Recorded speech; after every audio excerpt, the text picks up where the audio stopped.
start Foundation of Nursing for JNM first year and BSc Nursing first year.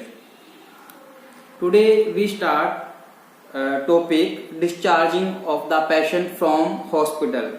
In classroom we are studied about admission of the patient in hospital, and today we are discussing about discharging of the patient from hospital. ये patients का hospital से discharge है वो कैसे होगा। तो इसके introduction में अगर हम बात करें तो हम पढ़ेंगे कि पेशेंट्स का एडमिशन कैसे, डिस्चार्ज कैसे होता है, डिस्चार्ज का मतलब क्या होता है, इसकी डेफिनेशन क्या रहेगी, इसके कौन कौन से टाइप्स होंगे, कौन कौन से इसका प्रोसीजर रहेगा, क्या इसका नर्सिंग रिस्पॉन्सिबिलिटी इसके अंदर रहने वाली है, ये हम सब इसके अंदर पढ़ने वाले हैं। तो हम स्टार्ट करते हैं discharge of the patient from the hospital. सबसे पहले हम इसकी मीनिंग की बात करेंगे। तो जब मीनिंग की हम बात करेंगे कि डिस्चार्ज का मतलब क्या होगा, तो डिस्चार्ज का मतलब होगा परमिशन देना, कि when we are give permission to the patient for let's go to home from the hospital. जब हम पेशेंट्स को हॉस्पिटल से घर जाने की परमिशन दे देते हैं तो उसको हम बोलेंगे डिस्चार्जिंग। ये डिस्चार्ज का मतलब होगा। नेक्स्ट अगर हम बात करें इसकी डेफिनेशन की, तो डेफिनेशन रहेगी, डिस्चार्ज की डेफिनेशन रहेगी कि this is the stage when patient is shifted from hospital to home. This is a state when a patient is shifted from hospital to home। जब एक पेशेंट्स को हॉस्पिटल से उसके घर में शिफ्ट किया जाता है, घर में सेंड किया जाता है, भेजा जाता है, तो उसको हम बोलेंगे डिस्चार्जिंग। ये इसकी डेफिनेशन रहेगी। नेक्स्ट हम बात करेंगे कि डिस्चार्ज के टाइप्स कौन कौन से होते हैं, टाइप्स ऑफ डिस्चार्ज।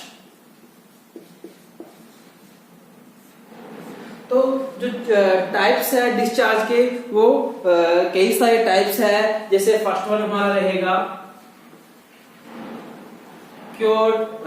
क्योर और प्लानिंग डिस्चार्ज। क्योर और प्लान डिस्चार्ज।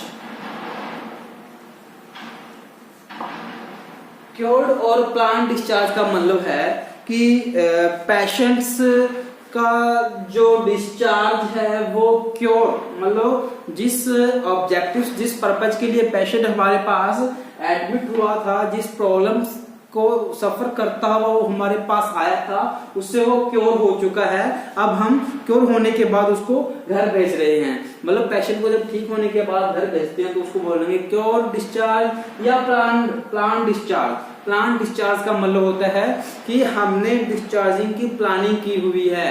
हमें पता होता है कि पेशेंट 2 दिन बाद, 4 दिन बाद, 10 दिन बाद या जितने दिन बाद ठीक हो जाएगा, उसके बाद हमने उसको घर भेजना है। मतलब जो डिस्चार्जिंग हम कर रहे हैं उसकी वो प्लान्ड होता है, उसकी हमने प्री प्लानिंग की होती है कि हमें पता होता है कि इतने दिन में पेशेंट ठीक हो जाएगा, तो उसको हमने डिस्चार्ज करना है। फर्स्ट वन है क्योर और प्लान डिस्चार्ज। ऐसा डिस्चार्ज जब पेशेंट्स को ठीक होने के बाद हॉस्पिटल से घर भेजा जाता है, या ऐसा डिस्चार्ज जिसकी प्री प्लानिंग पहले से चल रही होती है, उसको हम बोलेंगे क्योर और plan discharge from the hospital. Second हम बात करें डिस्चार्ज टू अनदर हॉस्पिटल।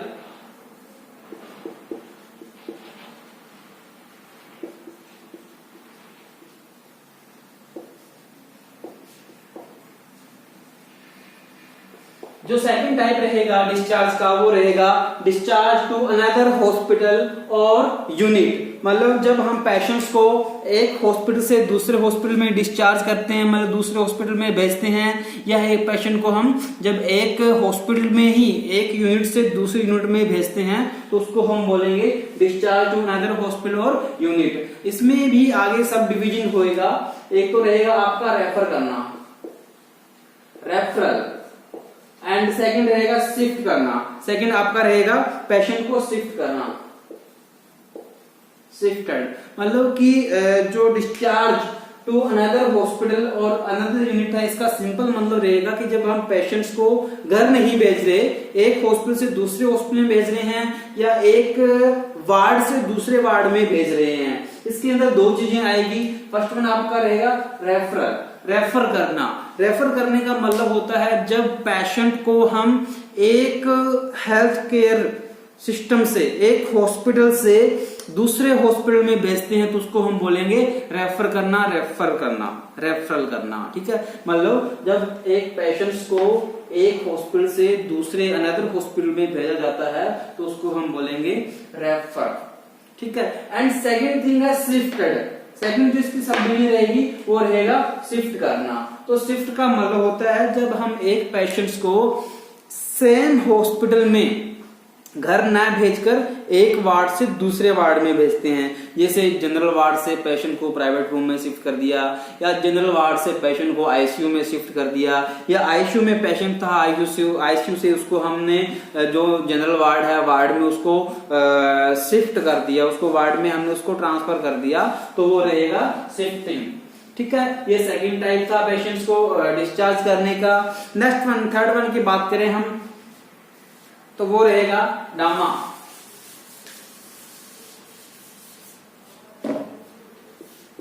डामा, इसको हम लामा भी बोलते हैं।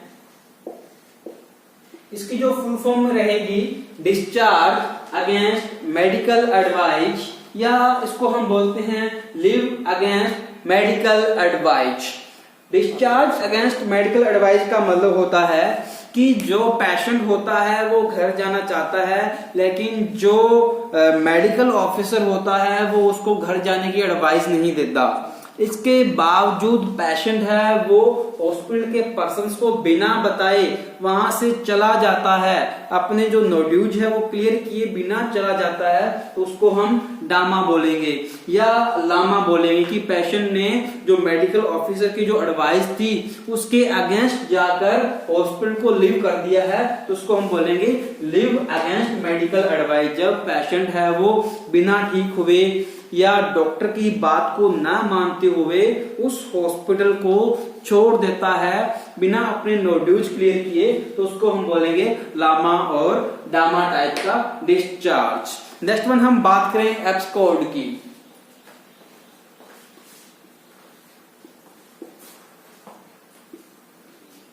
एब्सकॉर्ड,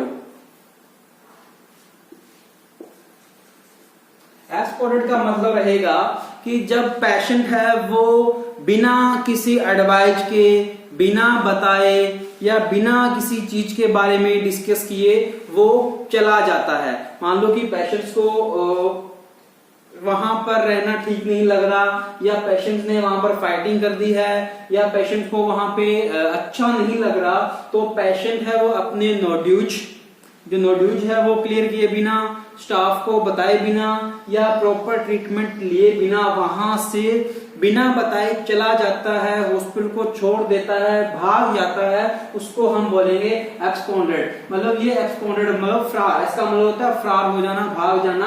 तो ये नेक्स्ट टाइप था डिस्चार्ज का। उसके बाद है डोर।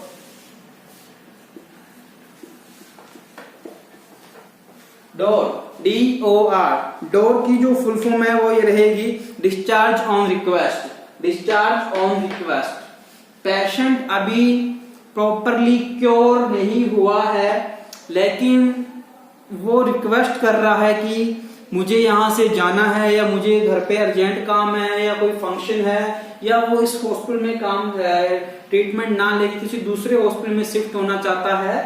तो जब वो मेडिकल ऑफिसर से, डॉक्टर से रिक्वेस्ट करता है कि मुझे यहाँ से डिस्चार्ज कर दो, तो उसको हम बोलेंगे डिस्चार्ज ऑन रिक्वेस्ट। जब पेशेंट किसी मेडिकल हेल्थ केयर सिस्टम से या वहां पे जो मेडिकल ऑफिसर्स होते हैं, डॉक्टर्स होते हैं, फिजिशियन होता है, उनसे रिक्वेस्ट करता है कि मुझे यहाँ से जाना है, किसी काम, अर्जेंट काम की वजह से हो सकता है, या घर पे कोई फंक्शन होने की वजह से वो जा सकता है, या वो उस हॉस्पिटल में इलाज नहीं करवाना चाहता, दूसरे हॉस्पिटल में इलाज करवाना, ट्रीटमेंट लेना चाहता है, वो रिक्वेस्ट करता है कि मुझे यहाँ से जाने दो। तो उस कंडीशन में जब पेशेंट को परमिशन दी जाती है जाने की, उसको बोलेंगे हम discharge on request. And last one हम बात करें डेथ।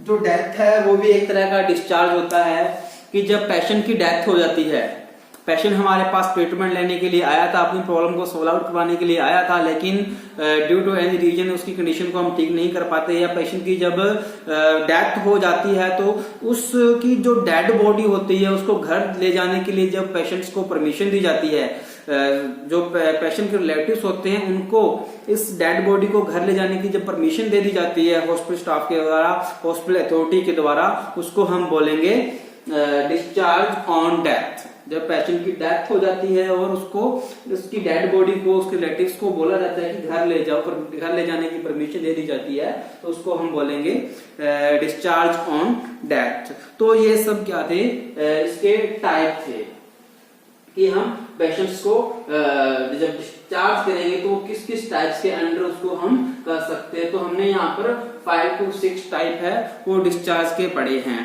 नेक्स्ट वन हम बात करेंगे डिस्चार्ज प्लानिंग।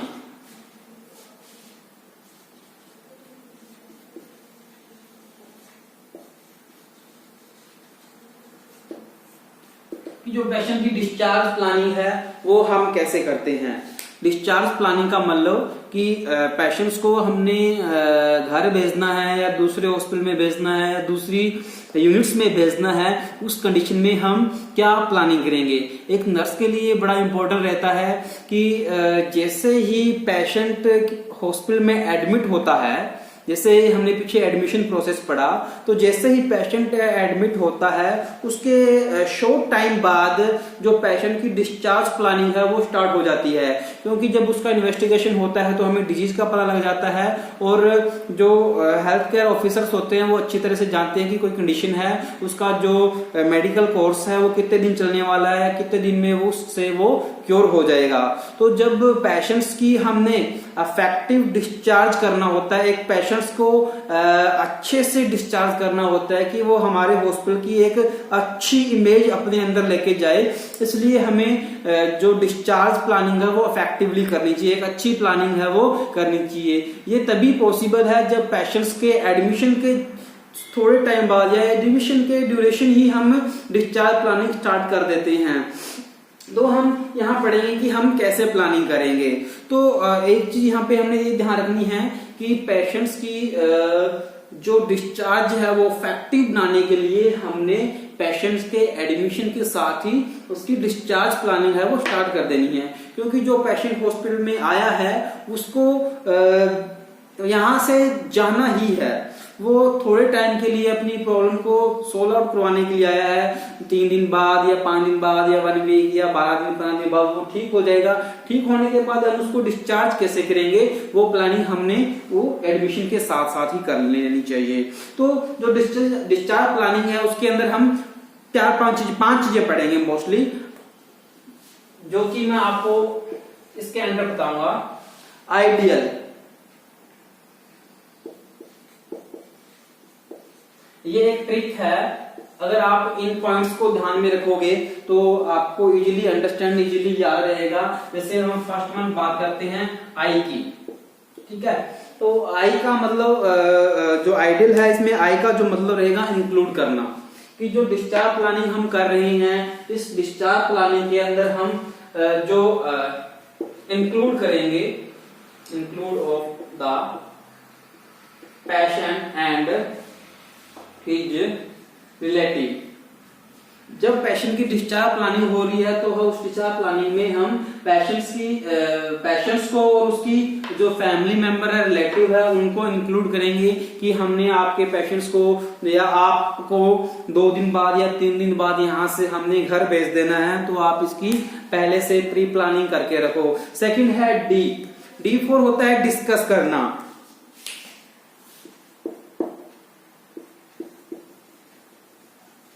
हम पेशेंट से और पेशेंट्स के जो फैमिली मेंबर है उनसे हम रेगुलर डिस्कशंस करेंगे कि पेशेंट की कंडीशन में क्या सुधार हो रहा है, अब हम कितने दिन बाद इसको डिस्चार्ज कर देंगे। मोस्टली इसके अंदर हम 5 चीजें डिस्कस करते हैं। मोस्टली जो डिस्चार्ज प्लानिंग होती है उसके अंदर हम पेशेंट्स की जो फैमिली मेंबर होते हैं, जो पेशेंट होता है उसके साथ 5 चीजें हैं वो डिस्कस करते हैं, जिसके अंदर फर्स्ट वन है management of the disease in hospital, management of the disease in home, कि अगर ये डिजीज कंडीशन रीअकर हो जाती है या हेल्थ के अंदर इस डिजीज से ठीक होने के बाद कोई घर पर अबनॉर्मलिटी आ जाए तो उसको हम कैसे ठीक करेंगे।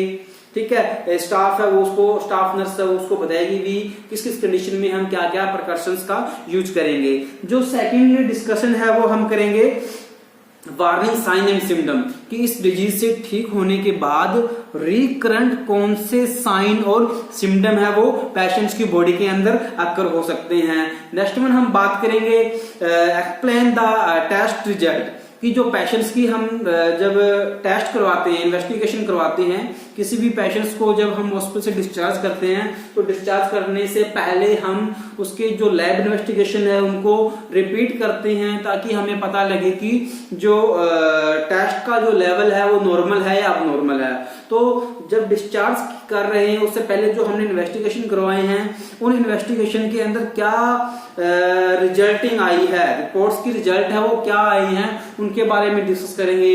जैसे कि इसका ब्लड प्रेशर कितना आ रहा है, नॉर्मल है या कितना कम या कितना अब नॉर्मल है, इसका जो शुगर है वो कितना आ रहा है, या इसकी बॉडी में इन्फेक्शन, WBC, RBC, हीमोग्लोबिन का लेवल अभी कितना है, इन सब के बारे में हम डिस्कस करेंगे। नेक्स्ट जो डिस्कस है उसके अंदर हम फोर्थ वन डिस्कस करेंगे अबाउट मेडिकेशन, मेडिसिन के बारे में डिस्कस करेंगे कि आपने जो मेडिसिन है वो कब कब घर पे लेनी है और कौन कौन सी मेडिकेशन लेनी है। जब पेशेंट को डिस्चार्ज किया जाता है तो डिस्चार्ज स्लिप के ऊपर उसको मेडिकेशन स्लिप दी जाती है, उसको मेडिसिन 5 दिन, 7 दिन, 15 दिन, 10 दिन, 1 महीना, इस तरह से उसको घर पर रहकर मेडिसिन लेने की एडवाइस दी जाती है। तो हम उसको ये बताएंगे कि कौन सी मेडिसिन कब लेनी है, OD लेनी है, BD लेनी है या TDS लेनी है, तो 1 टाइम, 2 टाइम, 3 टाइम, खाना खाने से पहले, खाना खाने के बाद, बिटवीन द जो भी हम कंटेंट्स ले रहे हैं, कब हमने वो मेडिकेशन लेनी है, इसके बारे में हम पेशेंट के साथ डिस्कस करेंगे। और लास्ट थिंग है फॉलो अप, जो कि बहुत इंपॉर्टेंट होता है पेशेंट्स के और उसकी फैमिली मेंबर के साथ हम डिस्कस करेंगे कि पेशेंट्स का जो फॉलो अप है, जैसे पेशेंट्स को 3 दिन की मेडिसिन देकर हमने घर भेजा है या 5 दिन की या 7 दिन की, जब जितने दिन के लिए उसको घर भेजा है उसके नेक्स्ट डे वो जस्ट हॉस्पिटल में रीचेकअप के लिए आए, ताकि उसकी जो मेडिकेशन है वो उसका इफेक्ट कितना रहा है, वो ठीक हुआ है या प्रॉब्लम और बढ़ रही है या घट रही है, इसके बारे में हमें पता लगे। इसलिए हम वापस से जितने दिन के लिए हमें रेफर किया उसके बाद हम वापस पेशेंट है वो हॉस्पिटल में दिखाने के लिए आएगा, उसको हम बोलेंगे फॉलो अप के। तो ये थी डिस्चार्ज प्लानिंग, इसके बारे में हम पेशेंट से प्लानिंग करेंगे कि हम पेशेंट्स को हॉस्पिटल से कैसे डिस्चार्ज करेंगे। नेक्स्ट वन हम बात करेंगे पॉइंट टू रिमेंबर, या इंपॉर्टेंट पॉइंट बात कर सकते हो, point to be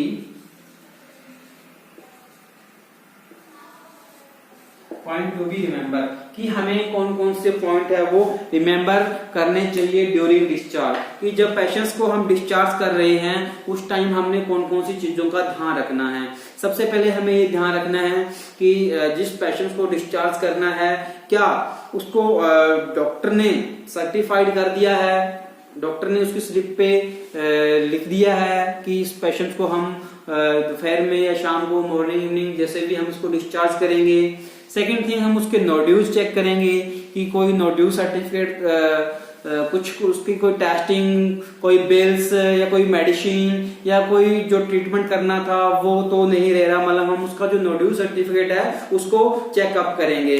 next one है कि हम डिस्चार्ज के अंदर हम ये ध्यान रखेंगे, याद रखेंगे कि जैसे पेशेंट को मान लो आज शाम को डिस्चार्ज करना है तो शाम से पहले, इवनिंग से पहले हम उसके रिलेटिव्स को बता देंगे, पेशेंट को बता देंगे कि आज शाम को आपको इतने बजे यहाँ से घर जाने के लिए परमिट कर दिया जाएगा, ताकि वो पहले इसकी प्लानिंग कर ले भी कैसे वो ट्रैवल करके कैसे जाएंगे, बाई एम्बुलेंस या प्राइवेट व्हीकल से कैसे भी जाए, वो उनकी हेडेक है। मतलब हम उनको पहले ये बता देंगे भी आपको इस दिन या इतने बजे इतनी तारीख को हम यहाँ से डिस्चार्ज कर देंगे, ताकि पेशेंट्स को प्रॉब्लम ना हो। नेक्स्ट जो ध्यान रखने वाली बात है वो ये रहेगी कि पेशेंट्स को घर भेजने से पहले हमने उसकी जो ड्रेसेज है वो चेंज करवानी है।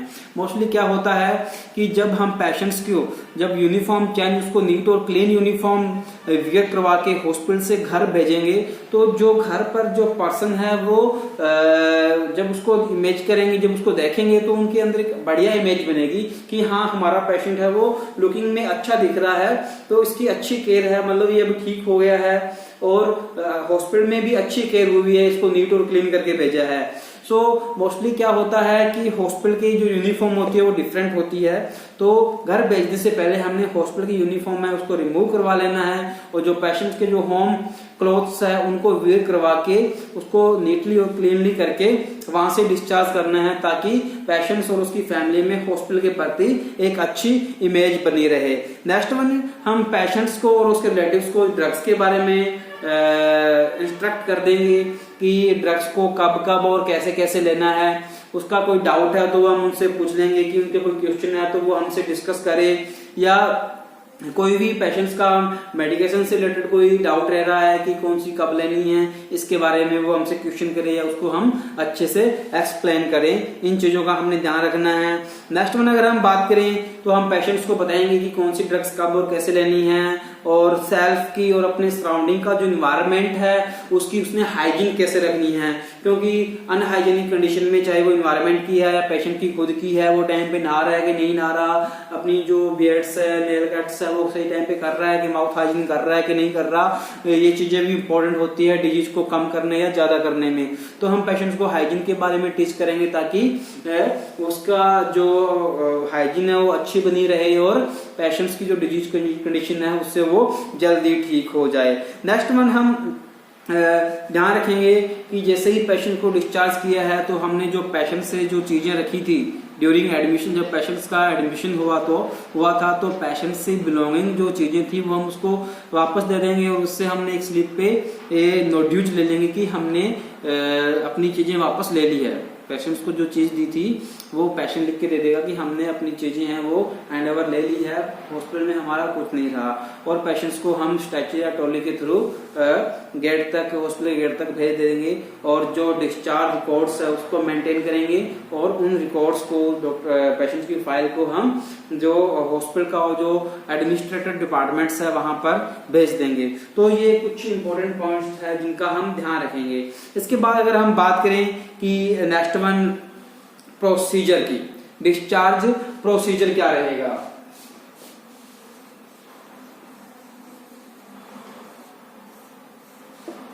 ये भी बड़ा सिंपल है, इसमें भी हमें कोई ज्यादा जैसे हमने रिमेंबर्स पॉइंट पढ़े से लगभग वैसे ही होंगे। तो प्रोसीजर क्या रहेगा, सबसे पहले इसके लिए हमें पता होना चाहिए,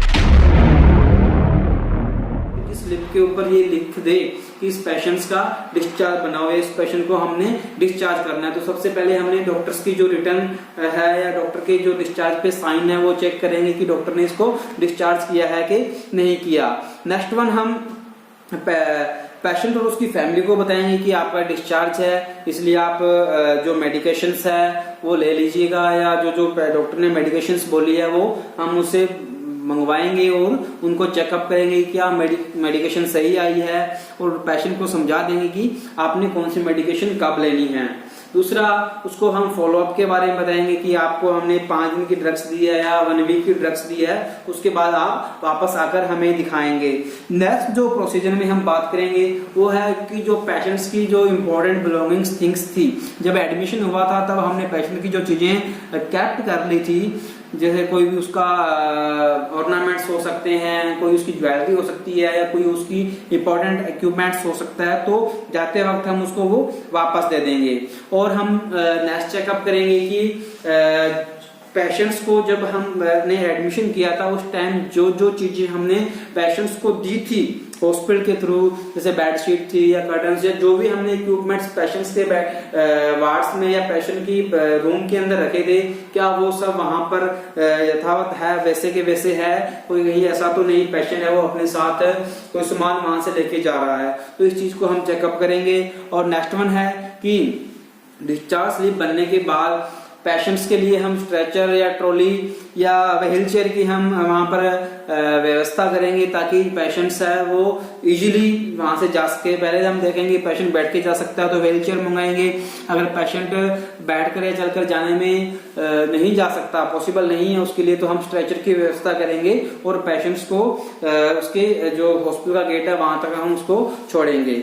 ठीक है, नेक्स्ट वन, उसके बाद जैसे ही पेशेंट चला जाएगा उसके बाद हम जो पेशेंट्स का जो रिकॉर्ड है, जैसे डिस्चार्ज जो रिकॉर्ड है उसको मेंटेन करेंगे। रिकॉर्ड्स के अंदर पेशेंट्स का डिस्चार्ज हम निकाल लेंगे और जो पेशेंट्स की फाइल है उसके साथ हम पेशेंट्स की फाइल को, जो हमारा एडमिनिस्ट्रेटर ऑफिस होता है जहां पर जो डिस्चार्ज पेशेंट का रिकॉर्ड रखा जाता है, वहां पर हम इन सबको सेंड कर देंगे, भेज देंगे।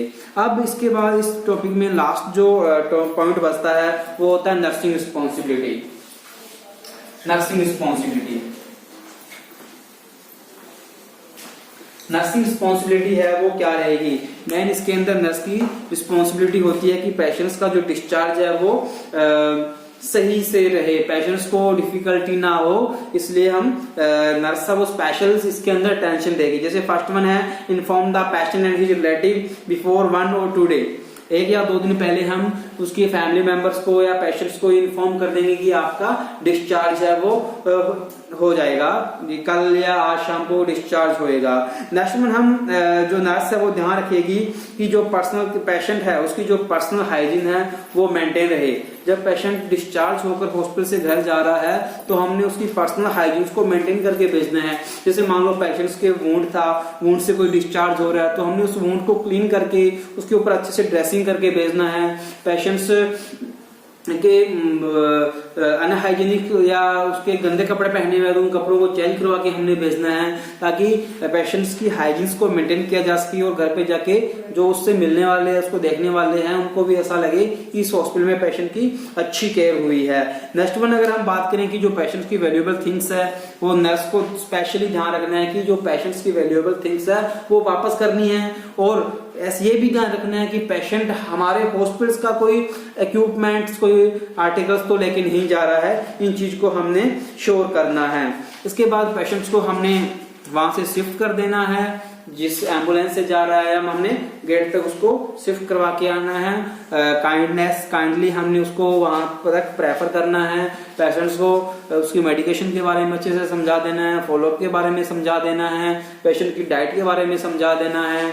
और लास्ट जब पेशेंट चला जाएगा तो हमने ये डिस्कस जो काम करना है वो ये रहेगा कि डिस्चार्ज हो चुका है, डिस्चार्ज हुए पेशेंट की जो फाइल है उसको हमने जो लेखा जोखा विभाग है वहां पर उसकी फाइल को हमने सेंड कर देना है। और नेक्स्ट थिंग, अगर कोई मेडिकल लीगल केस है, ऐसा कोई पेशेंट हमारे पास आया है जो कि पुलिस का जिसके अंदर इंटरफेयर है, तो उस कंडीशन में हम जो हॉस्पिटल अथॉरिटी है उनको और स्पेशली जो पुलिस पर्सन है तो उनको हम इन्फॉर्म कर देंगे कि ये पेशेंट हमारे पास आया था और ये इसकी अब हमने ठीक करके उसको भेज दिया है।